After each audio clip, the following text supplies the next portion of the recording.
Greetings mga migs! Welcome back sa Banyo Salita TV.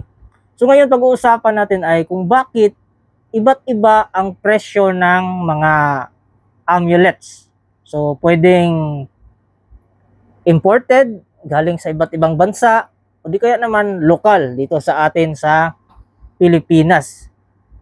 So marami pong mga factors.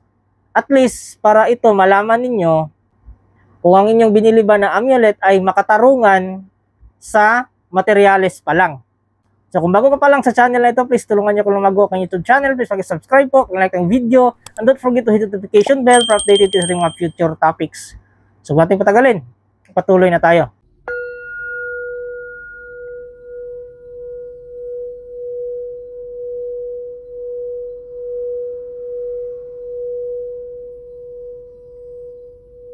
So gaya ng sabi ko kanina, may iba't ibang factors o mga dahilan kung bakit iba't iba ang presyo, may mahal, meron ding mura.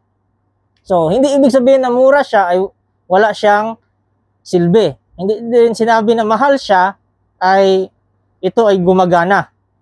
So una nating example na yung mga look tip. So may mga look tip po na may mga necromancer, meron din mga ritualist. So iba't ibang uri yan ng mga spiritual practitioners. So sa kanila mga migs, may mga presyo sila na iba't iba. It's because sa dal na ginagamit. So merong iba gumagamit ng mahal na manika para doon pasapiin ang spirits.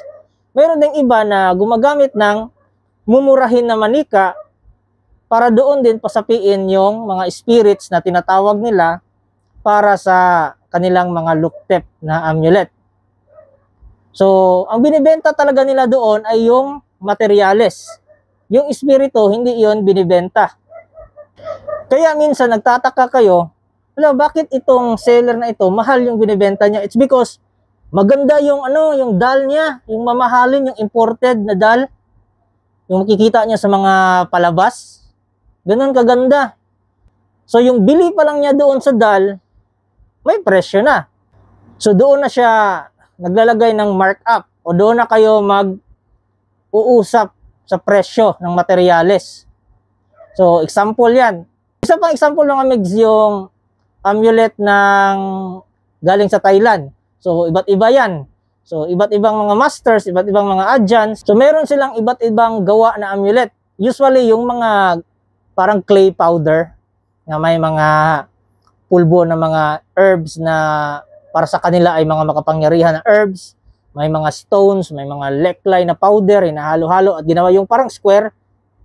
Merong square, merong triangle, merong pentagon, marami yung mga shapes. So minsan mga migs, may isang na-interview na amulet, middleman siya. Hindi siya gumagawa. So siya yung seller. So siya yung parang ahente. So, meron siyang binibenta na sobrang mahal na amulet. Gawin natin example. So, yung isa, mas mura. Yung isa naman, mas mahal. Kasi may mga hunpayont din na tiger. Diba? Gawin natin yung example yon. Yung isa, sabi niya, gawa ito sa tanso na tiger. Tapos, yung oil na ginamit dito sa pintura ay merong halo na corpse oil o langis ng taong patay. Dito naman sa kabila, parehong tanso din, pero yung pintura na ginamit, nilagyan ng ginawang powder ng ngipin ng tigre. So, doon na nagkakatalo sa presyo. So, para sa kanila, mas mahal ito. It's because yung materialis na ngipin ng tigre, hindi basta-basta makukuha. So, sa black market pa yan kasi pagkakaalam ko, bawal na magkatay ng tigre. So, huhulihin. So, ito namang isa, corpse oil. So, yung corpse oil, hindi naman sa madali o sabihin natin na the usual, pero may mga panahon talaga na nakakakuha sila ng corpse oil. It's because yung method kasi ng living sa ibang bansa, meron daw cremation. So, during cremation daw, habang sinusunog yung katawan ng tao, meron daw oil o dagta na lumalabas. So, yun daw yung sinasalod nila. So may mga possibilities na madaling makakuha kasi doon sila sa cremation area. Siguro may mga contact sila doon. So ganun. Yung ngipin ng tigre hindi basta-bastang ma-acquire. So kaya doon sila nagkakatalo sa presyo. Kaya mas mahal yung isa. Pwede namang sabihin natin na pwede din magmahal itong isa. It's because hindi rin basta-basta yung oil na yon. Oil yun ng patay na tao. Kung bibili kayo ng amulet, alamin nyo kung ano yung materialis. Lalong-lalo na dito sa Pinoy na amulet. Kasi may mga amulet na tulad ng Trispico, San Benito, ano pa mga amulet? Sa ninyong hubad. So tanungin nyo kung ano yung ginamit na metal para mabuo yun. Kung yun ba ay isang tanso, tingga, o kung ano man. Yung mahal dyan ay yung gawa siya sa kampana. Yung galing sa simbahan. Para kasi sa mga ibang antingerong Pinoy, yung kampana na ginamit talaga sa simbahan, pag ginawa yung anting-anting, so sagrado yun para sa kanila. Malakas yun na gamit para gawin isang medalyon. So, isa yun sa mga magandang ingredients.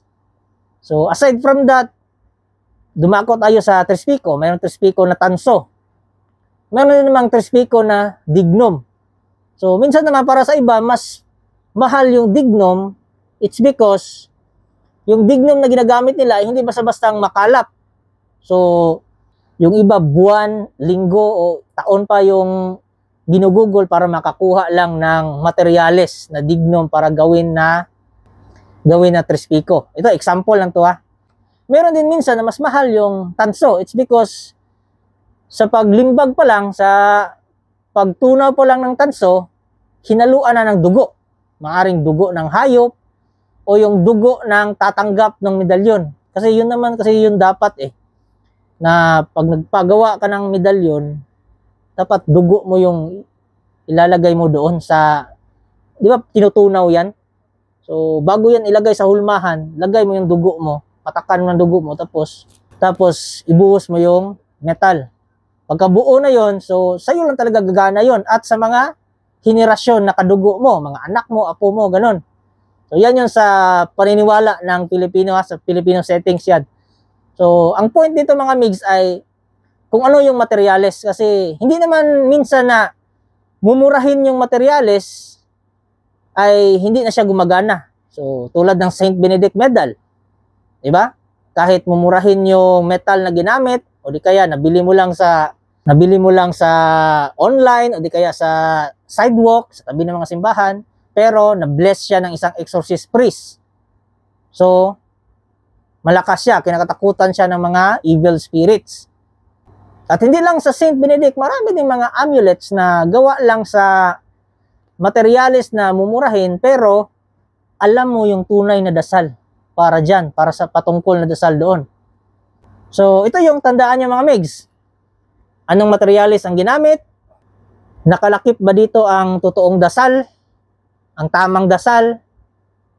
Ang pangatlo ay yung ritual. Kung ritualize ba ito? Kasi for example, sa pagritual, so dito sa Pilipinas, yung nagkukonsagra, mga albularyo, mga tingero, so isang tao lang. So siya lang, solo lang niya.